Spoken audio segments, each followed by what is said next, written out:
It's another great week of the Chicks on the Right podcast. Very special guest today, Brian Kilmeade, who you may know from such things as being a Fox and Friends host, being the host of the Brian Kilmeade Show, basically being on TV like 9 hours a day.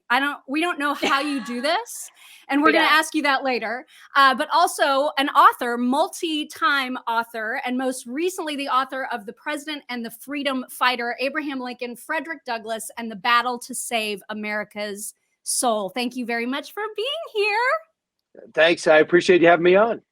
So delighted. Well, we'll let you tell us about your book first and foremost, because we want our audience to know what they can expect to learn about Abraham Lincoln and Frederick Douglass and the relationship that they had from your book.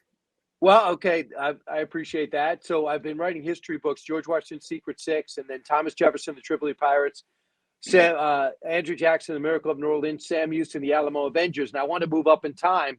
And I thought, okay, here we go. Between George Floyd and everything else, we're talking about race, and it's a white hot a subject right now in America, but I think you can't avoid it. So let's give some historical context to it. And that's what led me to something with the Civil War as the backdrop, but two self-made men who led us through our most difficult time. Also who helped, for the record, Susan B. Anthony and others, women's rights, especially the women's right to vote, as African Americans got their right to vote, then they got their citizenship.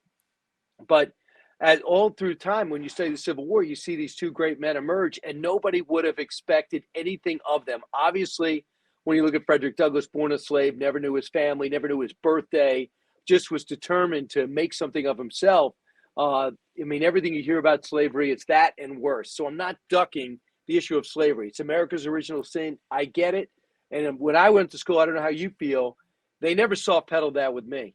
And I went to a mostly white area. So just to say CRT, if you have a problem with CRT, if you have a challenge to the 1619 Project, that's because you don't want to go over slavery. That is just not the case.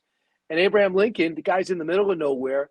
His mom dies at 9, born in abject poverty, one combined year of schooling, and he's just determined to make something of himself. He has to move again, and he has to pick up stakes and really work the land for his dad. He was almost like an indentured servant. His dad would actually lease him out to other farms to get additional money for his farm. And he was just had this thirst for education, loved our history, would read everything he could from the Bible to the biographies to this thing called the Columbian Orator. And in the end, he would emerge as a one-term congressman, a self-taught lawyer, known as being really honest. And at the exact right time, he would emerge with this brand new party called the Republican Party. And Frederick Douglass would escape to freedom in the North, live in Rochester, upstate New York, and be an abolitionist. And with other white abolitionist leaders, become this great speaker and orator. He reminds me of the way they describe him today. I would say he's half Malcolm X, half Martin Luther King, and half Muhammad Ali. So he was funny, sarcastic, insightful, interesting, always willing to learn. And I thought, what if I told those stories in parallel, how they came together? Maybe people would say that's a different angle to a difficult time in our past, but we emerged without slavery. Mm-hmm. Yeah. So what, because they didn't initially, I mean, they fought with each other, right? Like they didn't initially agree. So I'm assuming that your book takes us through like how they got onto the same page. Yeah, Mark, with the thing with what you found with Lincoln is he didn't really write much about Frederick Douglass, but man, was he aware of it. Frederick Douglass's name came up with the Stephen Douglas debates. And, you know, they basically wanted to paint him as somebody who loved blacks. And he said, no, I'm not saying that. I'm just saying they deserve freedom. And Frederick Douglass's name came up there. And they said, well, you were spotted with Frederick Douglass. And he says, no, I wasn't. I've never met him. But Frederick Douglass was in the audience for a couple of them, too. But Frederick Douglass expected a lot of Lincoln because Lincoln had so much promise. He was so different. And when you expect a lot from somebody, well, it's a friend or a relative, and they let you down, you take it twice as hard. I watch The Housewives. I know. I've seen that. So that's what Douglas, you know, he was all excited about everything that Lincoln promised, but Lincoln knew this country wasn't ready for the Emancipation Proclamation when he got to office. The 7 states left before he could get to the White House. And he said, let's just come back together. We'll work it out together. And Douglas says, no, you can't compromise. Slavery's wrong. we have to fight if we have to fight for get them back in, but you cannot compromise. And he had his own newspaper, and he would write that, and it was called the North Star. So he would take on Lincoln, but he was also a Republican. Lincoln was a Republican. Mm-hmm. Right. I said, what book is this for you? What number book is this for you? 7. Gosh. So Okay. 2 sports books. Really? Okay. And then you're planning on writing more, I'm assuming, right? Nothing's on deck right now. Everything was signed before the pandemic. Didn't look like I was going to get a chance to tour, but I did go to like 20 cities. Wow. So, okay. Yeah. All right. So it's been crazy. How do you do that, Brian? Like, I mean, because we've written one book, we've done one. I mean, I'm curious from a personal perspective and also from a professional perspective. I mean, you're a dad. You have what, 3 children? Is that right? 3? I don't know. I don't keep track. Okay. I'm always on tour. Yeah, right. Yeah. That's what I was wondering. Because seriously, how do you do that? Yeah. How are you on the air? It's definitely easier now that I'm not coaching. And they're older, 18, 20, and 24. Okay. So it's definitely easier. But what I try to do is on weekends. My thing is not to miss work. Yeah. So I miss about total like 3 days. Oh my gosh. Because that's just. Do you sleep like ever? Right. Are you one of those guys that sleeps like 4 hours a night? Are you that guy? 10 to 2. Really? Wow. Yeah. 10 to 2. 10 to 2. Are you being serious? Are you being serious? You sleep 10 to 2? Really? God, 10 to like 2:20. Yeah. It's definitely, you're not on that like, I need 12 hours of sleep. You're not that person. Well, I've agreed not to live a long time. I'm going for quality, not quantity. Yeah. So you could actually roll this tape back. Brian predicted his early demise. And maybe that could be your next book. Well, speaking of books, I noticed on like, you know how like all the books have a blurb, and I read through the blurbs that people wrote all the nice things about your book. And what was weird to me, and you're going to have to correct me if I'm wrong, I did not see Nicole Hannah-Jones telling you that this book was deemed worthy to be included in the 1619 project, and I'm floored by that. Explain. Right. Yeah. And at home, if you're watching, she's being sarcastic. Just so you know. We do that people might not know you. Very good. So it absolutely is, and it's the antithesis of it. And it's kind of fortunate for the book, but bad for the country, that I thought to get on podcasts like yours, I'd write an interesting angle to a history book for patriotic people. Fingers crossed it could be newsworthy. I had no idea that we'd be talking about the curriculum, the 1619 curriculum. I had no idea that American history would result in statues being taken off their pedestal. I went to the Museum of Natural History to do a shoot on police reform, and they boxed up Teddy Roosevelt. Oh my God! And they said because Teddy Roosevelt was on a horse and an American Indian and an African American were standing. That made him look superior. Where after 60, 70 years, it's being taken out of New York. So now when I write about history, it's actually in the news. So that's the main reason. 1619 project supported by the New York Times, which is full of errors and only writes about negative things about America. And we're founded on stolen land and we lived off slavery. That is the most cynical look. You'd accept Kim Jong-un to write that or President Putin to write that, not somebody from the inside. And I don't mean you should have critics in America, but it should be accurate. It's insanity. And I think like books like yours, I think it would be so cool to have books like yours within a curriculum of high schools and whatnot. I mean, I think it'd be awesome to do that. But in this day and age, people would look at me like I have, 14 heads if I said that, right? Well, was that the order? Like, did the CRT and everything that's been happening with the statues lead you to write your book? No. Or were you already in progress and it just kind of happened that way? The weird thing is Bill O'Reilly was here writing history books, and I thought, wow, I guess he's so popular they'll buy him, and then you read them and they're fantastic. And one they all sell millions of copies still. So when I told him I had this George Washington spy ring that happened on Long Island, he said, "What are you talking about?" Because he's from Long Island too. And I had it all written out on yellow pads, and I had all this, here's one spy, here's one spy. And he said, "You should do the book. Just pitch it, do the book, and I'll help you out with it." And he would come in and check on me, and I just think it would be a great movie. I looked at National Treasure with Nicolas Cage. Yeah. And I thought, this is better. These are actually Americans that lived and died without any fame or acclaim, died and weren't discovered until 1930. That Washington said he wouldn't have won the war without them. And he wrote invisible ink. And I thought, this is pretty cool. Oh. Oh no. Oh no. Come back. Go? Sorry about that.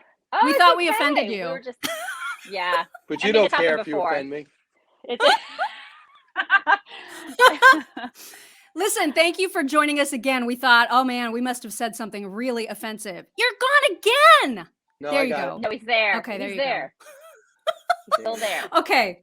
So, all right. So thank you very much for telling us about your book, Brian. We also want to ask, if we can, about this recent hullabaloo that included you and a couple of the other Fox News hosts and your text messages to Mark Meadows and everybody losing their absolute crap about it for no reason that I can think of. Right. What is your response to the freak out? Well, I was texting him. There's no doubt about it. Those are my texts. And I text, I'll tell you, Kaylee, and I text Mark Short, the chief of staff for Mike Pence, because I'm going from TV to radio. I remember being on the air and Pete Hegseth was covering the rally. And I go, Pete, where are they on the air? I said, Pete, where are they going? And he goes, they're going to the Capitol building. I go, well, that can't be good. Why are they going to the Capitol building? So I went up and do radio at 9:06. And while I'm doing it, I'm watching all hell breaking loose, and I'm texting while I'm on the air to guys, do you realize how bad this is? There's other text messages there too, because I care more about the country. I go, what are you doing? And if you watch what I said on the air and I got all the sound bites, I'm outraged by what happened on January 6th. And even if some of those people were FBI agents, doesn't even matter. Even if some of them weren't Trump supporters, just created havoc, doesn't matter. They still went into the building, kicked their feet up on Nancy Pelosi's desk, were chanting, hang Mike Pence. Please, I will never, you're not going to see me defending that. And that was consistent. So I'm going to text and try to solve the problem. And in my own small way, I want to let them know from the outside, if you think this is good, you're crazy. People are trying to say that because you sent those texts, you are somehow admitting that Trump had control over the crowd and that he was directing them, which is totally ridiculous. Because it's the same thing we were saying.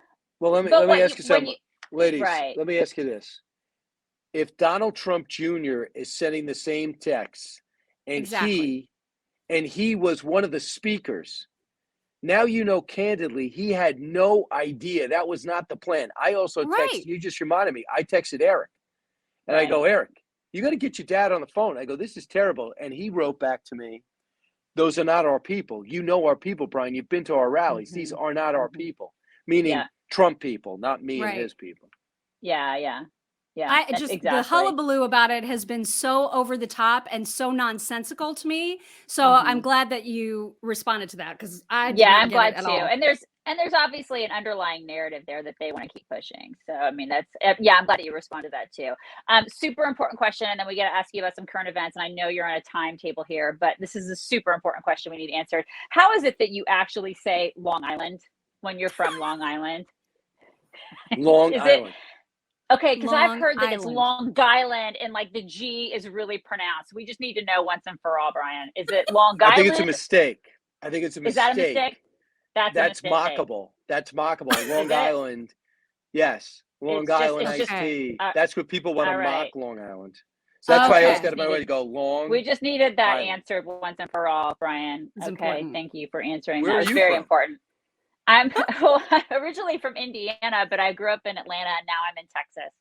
But we just wanted to make sure that was answered for our audience, because I've heard from people that live in the New York area that it's Long Island and you pronounce the G. And I'm like, that sounds really weird. I need to ask Brian that since he's from Long Island. So thank you for now you know. That up. Now we know. Exactly. We asked the hard-hitting questions. Are you going to stay? I mean, maybe this is like too personal, and like I get that you work for Fox and that you're based in New York, but like, have you thought about getting the heck out of that state and moving to like freedom in Florida or Texas or wherever? Florida, Texas, or Absolutely. But this is where my job is. If I'm doing this job, I'd much rather be in studio. But I mean, the other day there's so many people that are very supportive. There's a lot of people that are very angry, and there's a lot of mentally ill I've never seen on the streets like this before, and I've been coming here for 25 years. Same building, different offices, different floors, but same building. So it has gotten a little better as normal people came back. But I think for 6-7 months, I was the only one in the city wearing a suit. Literally nobody was working. Wow. And there were no restaurants open. It was crazy. Wow. And now you just got to get staff.